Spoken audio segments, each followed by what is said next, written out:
വയനാട് ചൂരൽമല ദുരന്തത്തിൽ സർവ്വതും നഷ്ടപ്പെട്ട കുടുംബത്തിന് അഞ്ചൽ സെന്റ് ജോൺ സ്കൂൾ വീട് നിർമ്മിച്ചു നൽകി.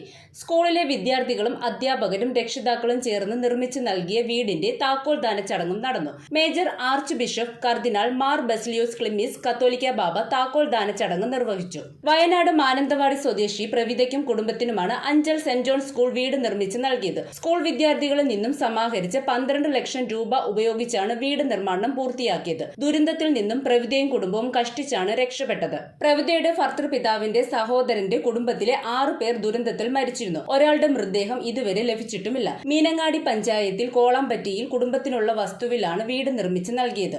School local manager father Boaz Mathew ആണ് വീട് നിർമ്മാണത്തിന് നേതൃത്വം നൽകിയത്. Bathery bishop doctor Joseph Thomas, school principal Mary Pothan, വിദ്യാർത്ഥികൾ, അധ്യാപകർ എന്നിവർ ചടങ്ങിൽ പങ്കെടുത്തു.